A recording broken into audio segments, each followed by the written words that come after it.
gente, tudo bom? A gente estamos retomando aqui mais uma aula, né? Nosso tema hoje é a escola, é um tema muito legal hoje. A gente vai conhecer um pouco sobre a escola, a história de uma escola, certo? Como é que surge, né? Como é que uma escola se desenvolve, né? A nossa aula hoje é no livro de história. A gente vai acompanhar esse conteúdo observando as páginas 36 até a página 39 do nosso livro de história, tá bom? Vamos lá.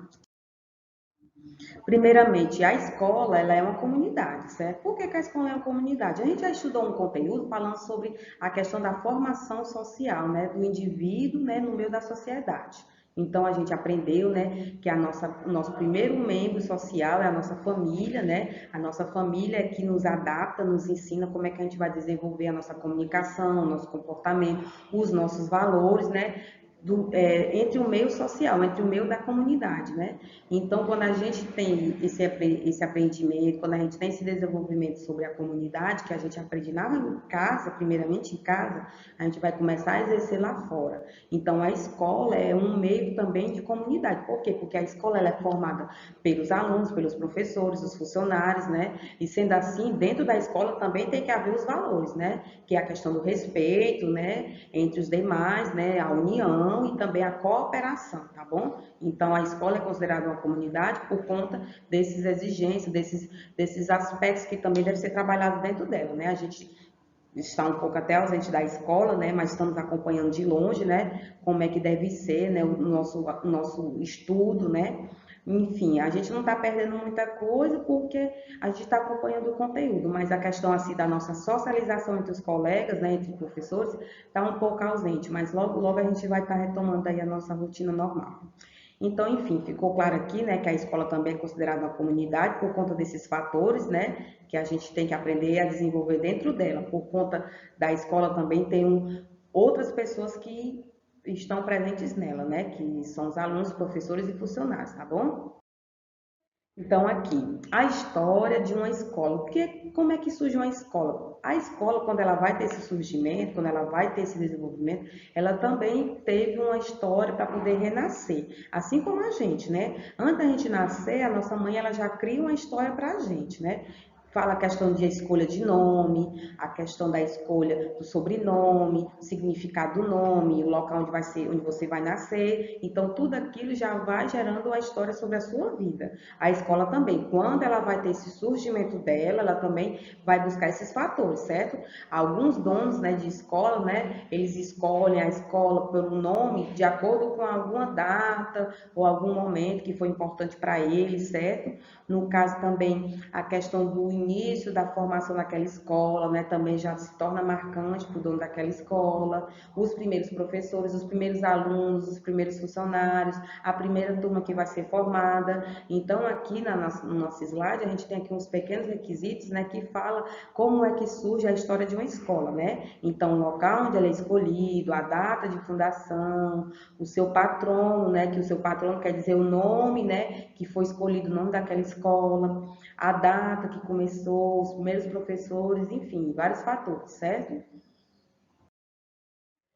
Então, como é que pode também ser classificadas as escolas? As escolas, elas podem ser classificadas de duas maneiras, né? Tanto por ser pública, né, que a gente conhece também, como também pela privada, que é a particular, certo?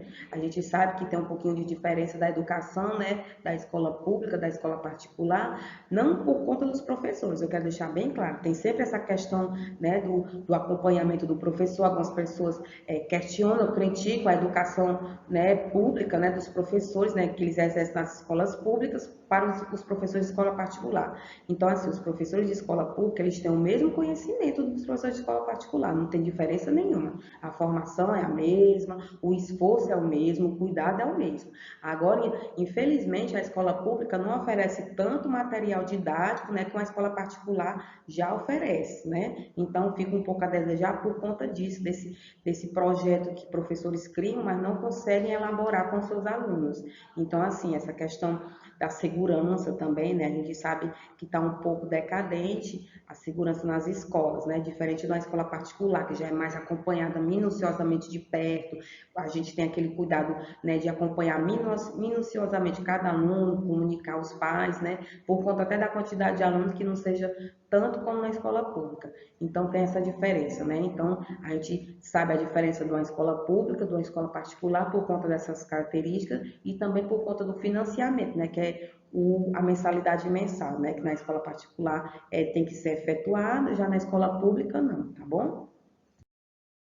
Então, assim, sobre como deve ser a permanência desse aluno na escola, tem aí dois requisitos que a gente vai também desenvolver hoje, tá bom? Que é a questão dos direitos do aluno e os deveres do aluno.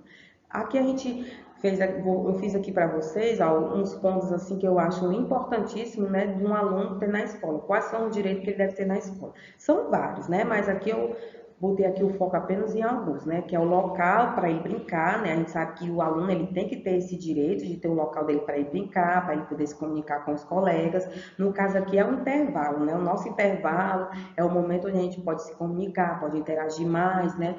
Ter uma conversa mais descontraída, além do assunto de sala de aula. Não que a gente não deixe de fazer esse sala de aula, a gente está sempre conversando, debatendo, né? Se comunicando uns com os outros, mas assim, certas conversas não pode ser permitidas em sala de aula, se não for sobre o assunto da aula, né? Já na hora do intervalo, o aluno já tem essa liberdade para lanchar, ir ao banheiro com mais tranquilidade, né?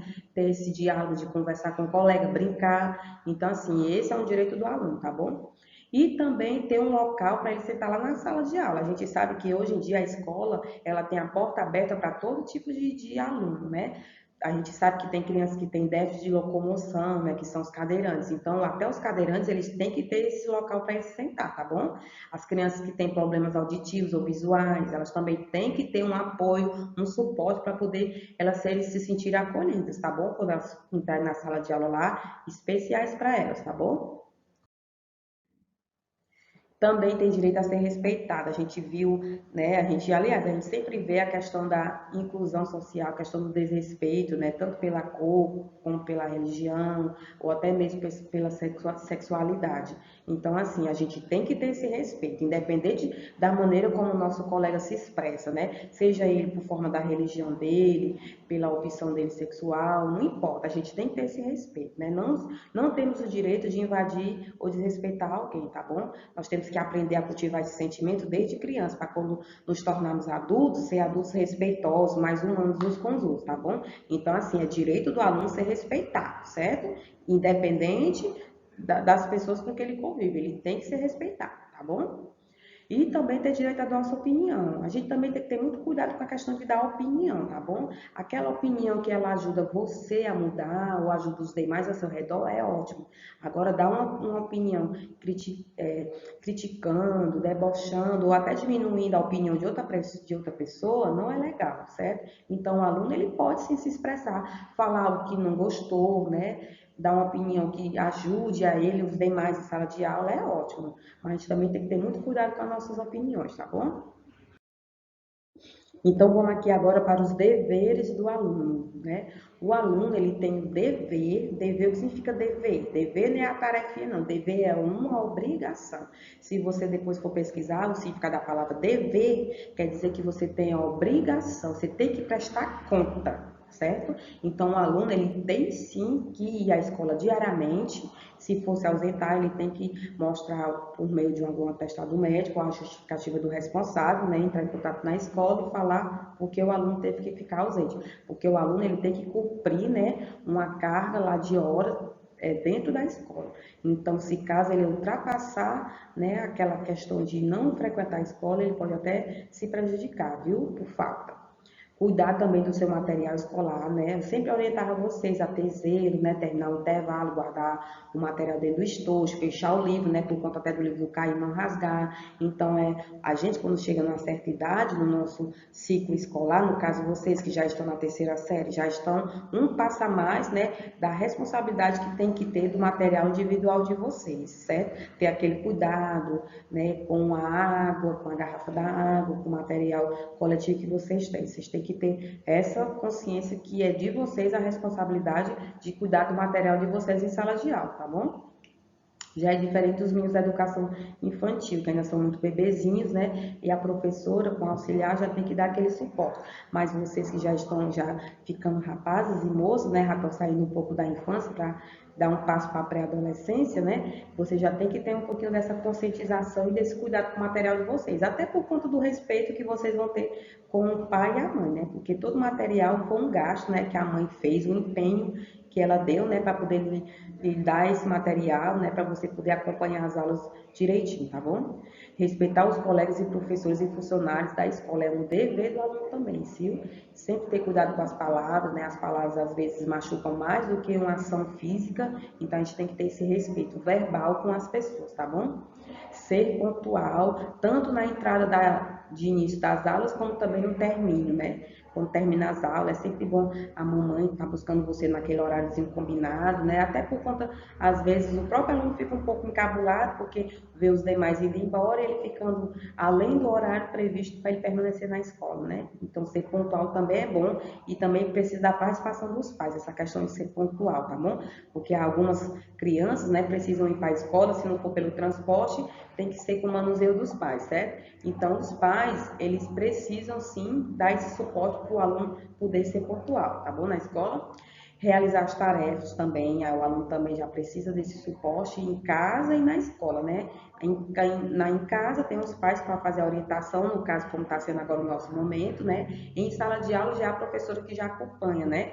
Infelizmente, no momento, não estou podendo acompanhá-los, né, nas atividades, né, de classe, dos livros, né, fazer aquela correção mais minuciosa, aquele acompanhamento mais devido, mas o que eu estou podendo fazer para ajudar vocês, né, eu estou conseguindo, né, por assim dizer, né. E também zelar pela limpeza da escola. É importantíssimo a gente zelar pela limpeza da escola, né, chegar no horáriozinho que a gente inicia a nossa aula, né, e ter a consciência que aquele local onde a gente vai sentar, logo mais vai ter um colega também que vai utilizar aquele mesmo local, né, que às vezes é a turma da tarde, né. Então, do mesmo jeito que eu quero receber o meu espaço limpinho, também eu tenho que deixar aquele meu espaço limpo para a turma que vai receber, né. A gente não ia gostar de sentar numa cadeira suja de suco, ponta de lápis, né, em cima ou embaixo da cadeira, um local todo desorganizado, a cadeira torta, a gente não ia gostar, né? Então, assim, a gente também tem que ter essa consciência também de zelar pela limpeza da escola, tá bom? Bom, a nossa aula vai encerrando por aqui, certo? Foi um conteúdo bem legal. Eu queria que depois, quando a gente se encontrasse, a gente falasse um pouco mais sobre a escola. A gente vai poder saber, né, sobre a origem da escola, da nossa escola, o nome da nossa escola, certo? Eu acredito que tem até uma atividade nossa de geografia que vai pedir isso de vocês, né? Que vocês pesquisem sobre os dados da escola onde você estuda. No caso, é a nossa escola, certo? Então, depois, quem tiver com alguma dúvida, me procura, né, para a gente esclarecer melhor como é que vai ser aí o preenchimento dessas respostas aí das atividades do livro, tá bom? Então, até a próxima aula, tudo de bom.